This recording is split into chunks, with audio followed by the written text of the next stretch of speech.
We see temperatures warm up above the freezing mark, and that is key this morning because we're going to start to see improvement on the road. So it will take some time. We'll be watching from south to north for that improvement. Here's the view of Maryville this morning. Sun is not up and we still have some moisture around, but even in Maryville we're climbing back above freezing. Now we are above freezing in Crossville, and we have some really strong winds as well, gusting 30 to 40 miles per hour. You can see the flags are shaking, the camera is shaking. Now last night we had some ice develop in this area, and there was more of a glossy look to the camera, if you will. So already you can notice that improvement, that there's less of a glossy feature looking at least at Main Street in Crossville. We're already in the low 40s in Tellico Plains. I'm expecting some spots closer to the mountains to potentially reach the 50s this afternoon, thanks to those really strong winds coming down slope from the higher elevations. Still, along and north of 40, you can see temperatures are hovering for some around 32 degrees. So if you're seeing moisture, that's still freezing rain. It's rain that can freeze on contact when it makes contact with the roadway.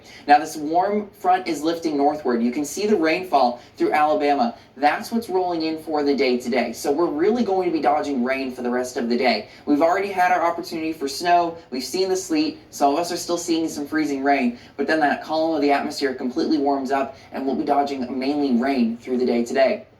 So road conditions right now, the best travel is going to be closer to the mountains, thanks to those downsloping winds helping to warm up temperatures, keep road temperatures warm, and also lead to rain. So that's more so Monroe County up into Cocke County. Now across the plateau into southeast Kentucky, we had snowfall and accumulate, we had some sleet, and also some freezing rain now. So the best potential for slick spots this morning is northwest of Knoxville, from the plateau into the Northern Valley and into southeast Kentucky as well. So that's where I think we have the highest concern for travel this morning. We have some power outages as well. The concentration with the highest is across the plateau, 2,500 customers in Cumberland County, 2,000 in Roane County. That number has come down since earlier this morning, but the number has gone up in Union County, where we're at 1,000 right now. Wind gusts are strongest for the higher elevations, and that's going to be a theme for the day. We've already had a peak gust at Cove Mountain in Sevier County of 72 miles per hour. The rest of the day, we're dodging rain, but notice how temperatures climb into the 40s. Heavy rain at times today. So that mix continues to push northward. We're dodging rain. There are those temperatures climbing through the afternoon, potentially making it into the 50s. Then it's a race against time. The roads will try to dry out, but I do think that freezing line starts to push eastward pretty quickly. So black ice is a concern tonight, and we're also going to see just a little bit more snowfall, especially over the higher elevations, as that colder air squeezes out any lingering moisture. This will lead to some spotty coatings of snowfall, so think of it as some black ice and a few spots of some snowfall for the commute tomorrow morning. This whole system clears out, but it is going to usher in some Arctic air in addition to the strong winds today. For more on those temperatures, let's send things over to meteorologist Theo Cook. Hey, good morning, Matt. Yeah, this was a very dynamic storm system. Look how much snow across much of the southern U.S. This system brought. About upwards of a foot in some isolated areas in southeastern Oklahoma into central Arkansas. South of that was a significant ice storm. Seeing reports out of Mississippi up to 1 inch of icing, so widespread power outages there. Our attention is starting to turn towards, since temperatures are warming into the 40s and even some 50s today, wind and then the refreezing of that road surfaces tonight.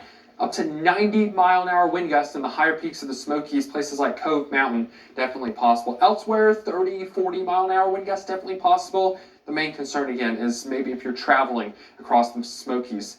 1 o'clock, 58-mile-an-hour wind gusts in Pittman Center, even 53 in Gatlinburg. This is at LeConte Lodge, right around 50 to 60-mile-an-hour wind gusts as well. Some isolated areas are going to see some 70, 80, or even higher mile-an-hour wind gusts. Cold weather advisory is in effect for the entirety of East Tennessee, even extreme cold watch that will likely get upgraded to a warning for parts of Kentucky. All the way down to the coast, we have those cold weather advisories in place, and really this is because it's the coldest air of the season so far.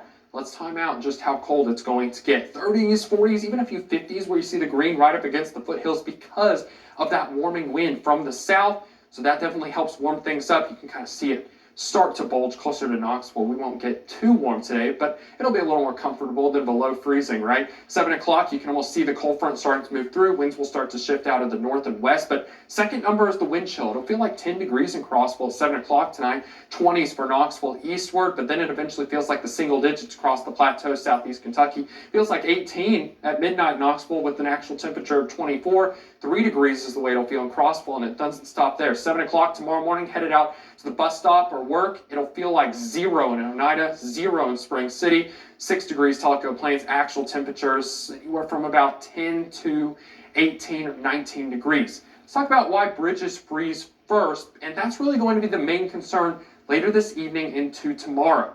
Temperatures will be in the 20s throughout much of the evening, teens in the morning.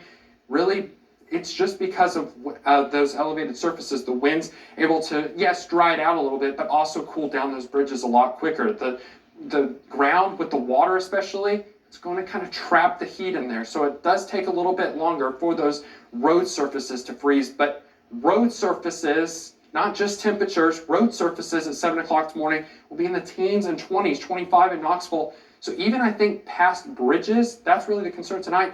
But for tomorrow morning, I think any sort of road that there's water is going to freeze into black ice. Andrews Tellico Plains, absolutely frigid conditions to start off our Tuesday morning and Tuesday afternoon. We just barely squeak above freezing, continue to stay absolutely frigid. So we are weather aware today, especially this morning for the plateaus, southeast Kentucky, but tomorrow